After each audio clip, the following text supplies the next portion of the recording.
Hello and welcome. You're watching Sports Buzz with me, Deepika. In the next half an hour, we're going to bring you all the latest from the world of sports, talking about cricket, soccer and a lot more. Let's quickly begin with the top headlines of the hour. Sunrisers Hyderabad records highest ever total in the history of Indian Premier League against Mumbai Indians. Records first victory of the season as well. Tonight, Rishabh Pant to play his 100th IPL match against Rajasthan Royals. In Women's Champions League, Chelsea women all set to grace semi-finals for a second successive season after 4-1 aggregate quarter-final victory over Ajax. And in Miami Open, Yannick Sinner beat Thomas Muller to enter semi-finals. Tonight, India's Rohan Bopanna with his partner Matthew Abden will also be vouching for a spot in the semi-finals.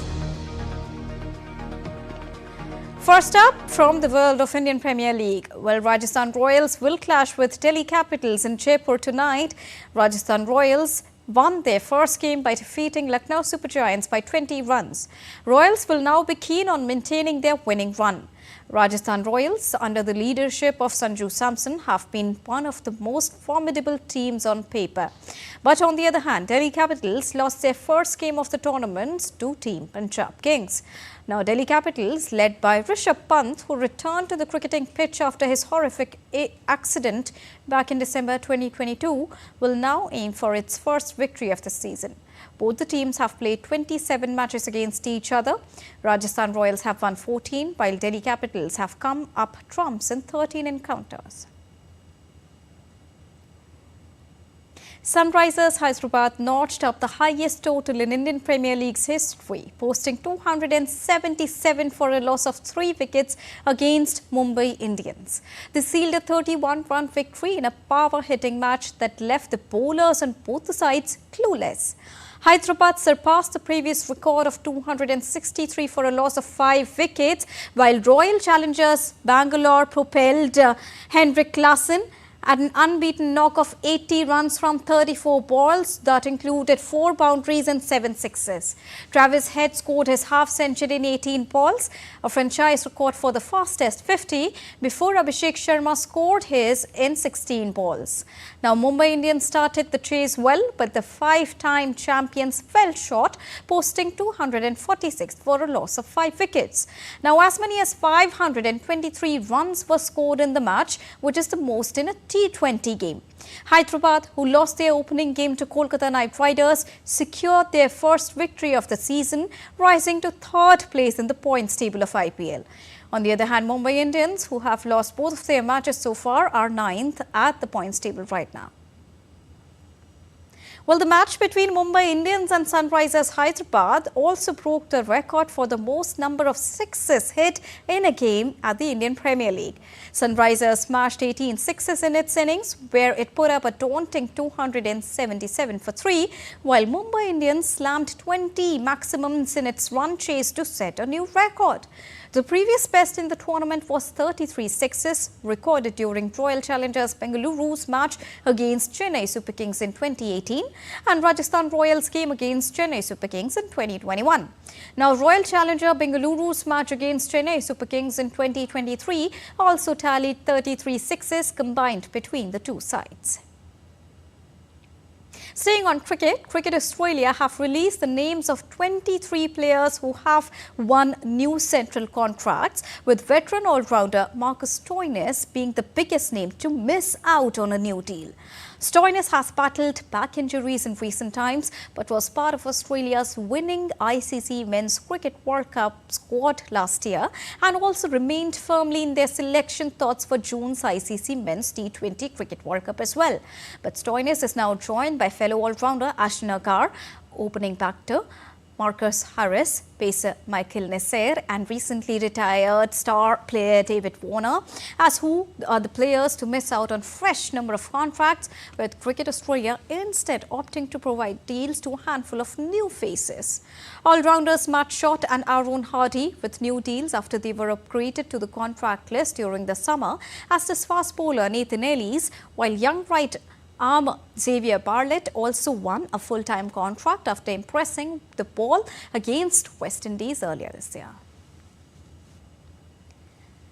And in a historic first, Cricket Namibia has announced professional contracts for 10 women cricketers.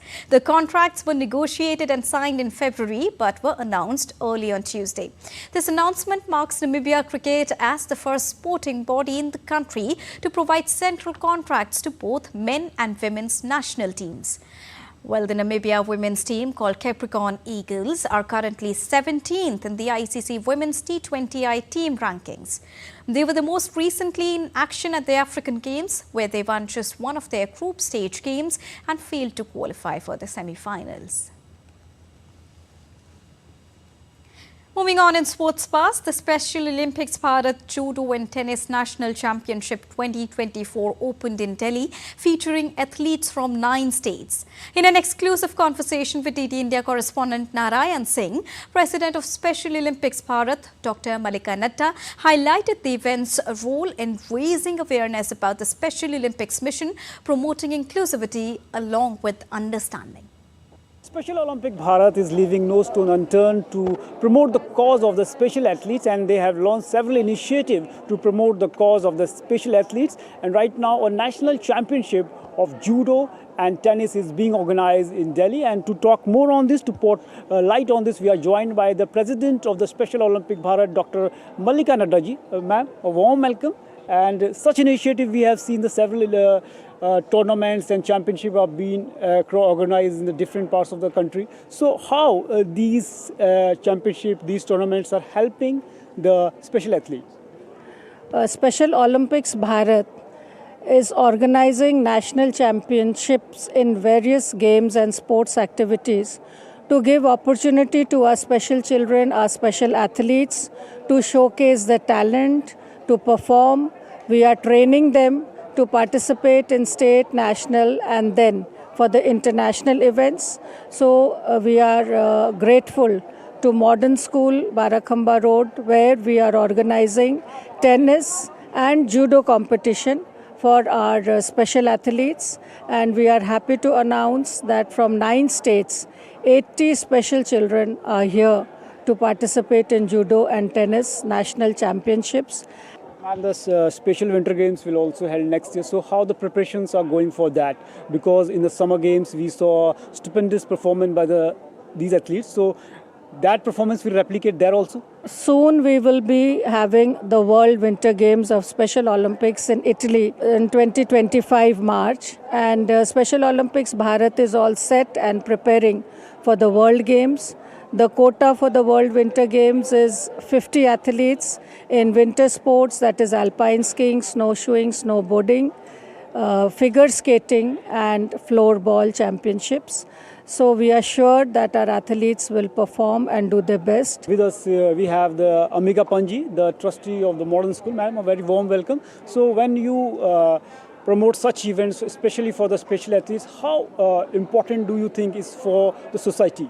Well, these are very wonderful initiatives. Special Olympics Bharat is taken on a grassroots level program which is continuing, which is happening. There are so many states participating, and these are huge steps in any society towards inclusion and giving space, respect and dignity to people of all abilities. So I compliment Special Olympics Bharat for their programs. Ma'am, if you talk about the unified sports, you have also organized many unified sports, unified events. So how important the unified sports for the special athletes?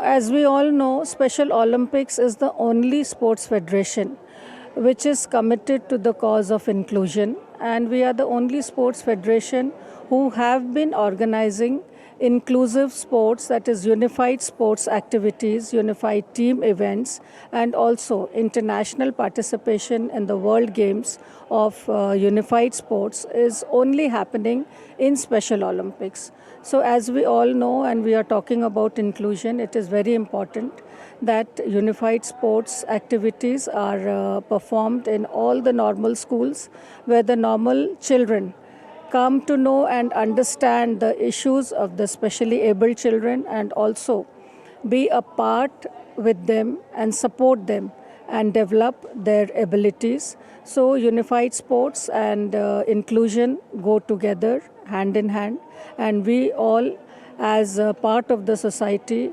need to promote inclusive sports, inclusive education, and in every part of the society, in every aspect, inclusion is very important to give opportunities to the specially abled people in our society. So inclusion is a key component and important aspect of the Special Olympic mission, and as the president of the Special Olympic Bharat, Dr. Mallika Naddaji said, in the coming times we will see that it will revolutionize the society, and the society will also embrace these special athletes, and we will see that they will connect with the mainstream and help in the promotion of the cause of the Special Olympic mission. With camera person Pramod Negi, Narayan Singh for DD India, Delhi. On to tennis now. Tonight, Rohan Bopanna and his Australian teammate Matthew Ebden will take on Spain's Marcel Granollers and Horacio Zeballos in the men's doubles category at the semi-finals of Miami Open. Now, this is third semi-final for Rohan Bopanna and Ebden this year, beating Sam Verbeek and John Patrick Smith in the quarterfinals. The duo had earlier won the Australian Open in this year. Meanwhile, in women's singles category, finalist in the last edition and the fourth seed, Alina Rybakina, will take on Belarusian tennis player Victoria Azarenka in semis. Alina Rybakina and Victoria Azarenka are the first semi-finalists of the Miami Open. Rybakina won each of her previous meetings against Azarenka. On the other hand, in men's singles category, Yannick Sinner rolled past Thomas Macau by 6-4 and 6-2 to make it to the semi-final round of the ongoing Miami Open, where he will now face Russian Daniil Medvedev in a tantalizing rematch of the Australian Open finale. Third seed Medvedev booked his place in the last four with a 6-2, 7-6 victory over Nicholas Jarry. The opening set of the first quarter-final, played in humid conditions, hinged on Macau's service game at 3-3, where the unseeded Czech's forehand missed its target on break point to give Sinner a 4-3 lead. The Italian went on to wrap up the set with a love hold when Macau was unable to put a second serve back in play. And in the second set, Macau's forehand sailed long to give Sinner the break and a 2-1 lead. Sinner broke again with a backhand winner for a 4-1 and closed out the contest with a serve out wide that Macau could not return. Sinner, who was a finalist at the tournament in 2021 and 2023, produced 16 winners to 4 unforced errors in a stress-free victory. On the other hand, Danielle Collins boosted her hopes of winning a title in her farewell season as the unseeded American beat French 23rd seed Caroline Garcia by 6-3, 6-2 to make it to Miami Open semi-finals. Collins, who announced in January that she would retire from professional tennis at the end of the season, won nearly 90% of her first serve points against Garcia, never faced a break point, and also converted 3 of her 8 break point chances. Now, the victory marked the first time Collins have won 5 consecutive matches on the WTA Tour since the 2022 Australian Open, where she reached her first Grand Slam finale. Staying on tennis, world number 1 Novak Djokovic has ended his highly successful partnership with Croatian coach Goran Ivanisevic. Now, he ended that shortly before the clay season gets into full swing. Ivanisevic joined Djokovic's team in 2019 and helped the 36-year-old win 9 Grand Slam titles. As a player, Ivanisevic claimed the singles title at Wimbledon in 2001 after finishing as runners-up in 1992, 94 and 98. Now, 24 times major champion Novak Djokovic said in an Instagram post, and I quote his statement here, "Goran and I decided to stop working together a few days ago. Our chemistry on court had its ups and downs, but our friendship was always rock solid," unquote. Now, Djokovic will gear up for the clay season as he bids to claim a 4th title at the French Open that will take place from the 26th of May and will go on till the 9th of June. Moving on to badminton now, two-time Olympic medalist PV Sindhu beat Chinese Taipei's Wang Yushun in straight sets at the second round of Madrid's Spain Masters tournament today. In the first round, PV Sindhu, who finished as runners-up in the last edition, saw off Canada's Wen Yuzhong by 21-16, 21-12 in a lopsided contest. Now, other Indian mixed doubles pair of B. Sumit Reddy and Sikki Reddy made it to the next round with a 16-21, 22-20, 21-14 victory over Chinese Taipei's Chen Zifei and Yang Qingtong. Chelsea and Lyon have advanced to their respective semi-finals at UEFA Women's Champions League, while this victory has now kept hopes of a quadruple alive for Team Chelsea. On the other hand, it's a massive victory for French champions too against Benfica. Here's a report.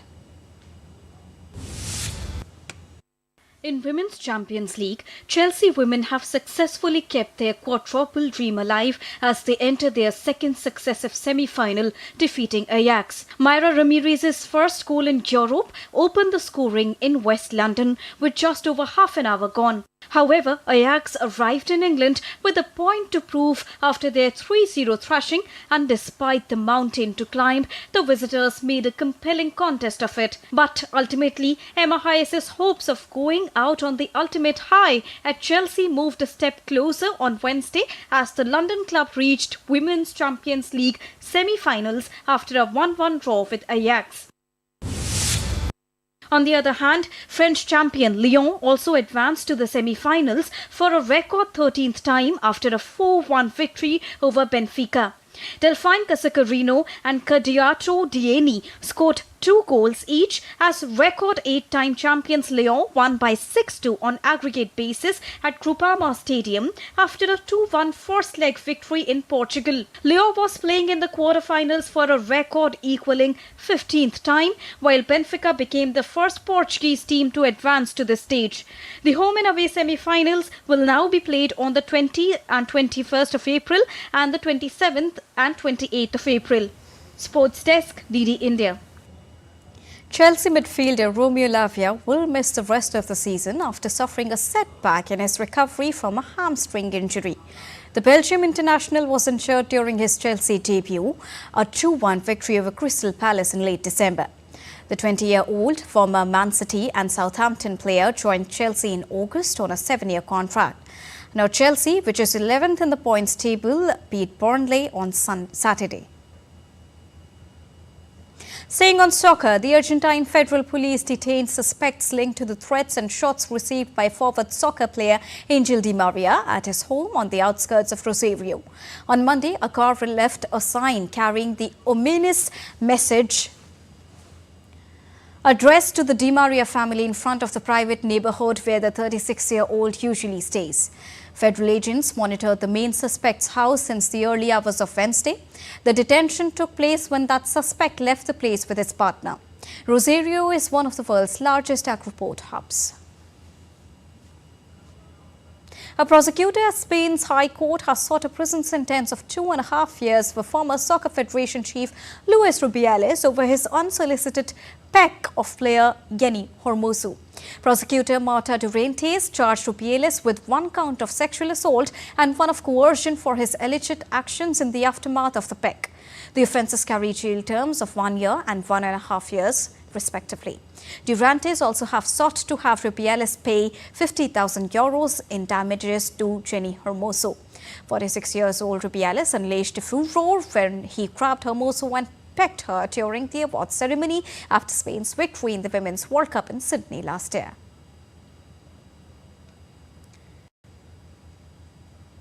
Moving on to F1 tracks now, 4-time Formula One world champion Sebastian Vettel of Germany successfully tested the Porsche 963 in Aragon region of Spain, leading to speculation that he could be a part of their team of Le Mans 24-hour race in June.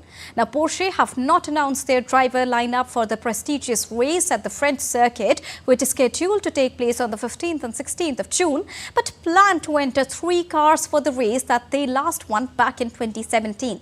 The Porsche team have already started the season well, winning the opening round of the WEC in Qatar earlier this month. Sebastian Vettel, who won the F1 title in 4 consecutive years from 2010 for Red Bull, completed 118 laps of Motorland Rohan over a total of 581 kilometers in his first drive of the Porsche hybrid prototype, and also said that he'd enjoyed the experience.